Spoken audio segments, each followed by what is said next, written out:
To live is to suffer. Life is inherently filled with suffering. This suffering can take many forms: physical pain, emotional distress, existential dread, or even the simple passage of time, eroding our joys. No one escapes suffering, as it is an inevitable part of the human condition. If suffering cannot be avoided, are there any ways to minimize suffering? A lot of our suffering comes from wanting things that don't actually add value to our lives.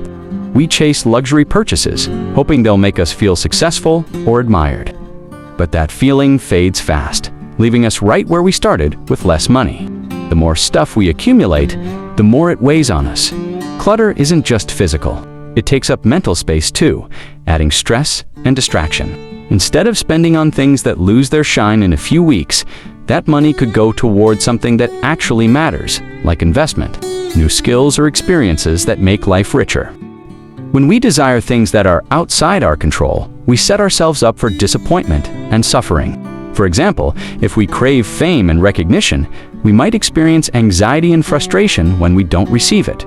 If we fear illness or death, we might live in constant dread.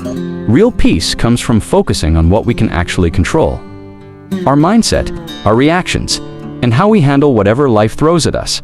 This doesn't mean we shouldn't have preferences or goals, but it means we should accept whatever outcome arises, understanding that it is ultimately beyond our power. Outside events are neutral. It is our interpretation of them that causes us to suffer. If we see setbacks as lessons instead of failures, we are less likely to experience negative emotions. A lot of suffering comes from resisting things we have no control over. The world isn't perfect, people aren't perfect, and neither are we. Fighting against that reality just makes life harder than it needs to be. Real peace comes from acceptance, accepting that life unfolds in its own way, that others will make mistakes, and that we're not here forever. That's not a reason to be passive. It's a reason to stop wasting energy on battles we can't win. When we let go of the need to control the uncontrollable, we make space for something better, living fully in the time we have. Most of our suffering comes from being stuck in the past or worrying about a future that hasn't even happened yet. But the only place life actually happens is right now. When we're fully present, we notice the good things we usually take for granted. And we handle challenges with a clearer mind instead of getting lost in what-ifs. That doesn't mean we should ignore the past or never plan ahead. It just means we shouldn't let them steal our ability to live in the moment. The present is the only thing we can actually experience. So why not give it our full attention? Regularly reflect on the good things in your life. It's easy to get caught up in what we don't have, but that mindset just leads to frustration. Instead, taking time to appreciate what we do have, no matter how small, can completely change our perspective. Always be grateful on what you have and improve it. When we focus on what's missing, we always feel like something is lacking. But when we regularly reflect on the good in our lives, we realize we're already richer than we thought. Suffering often arises when our desires are misplaced, or when we misjudge what is truly within our control.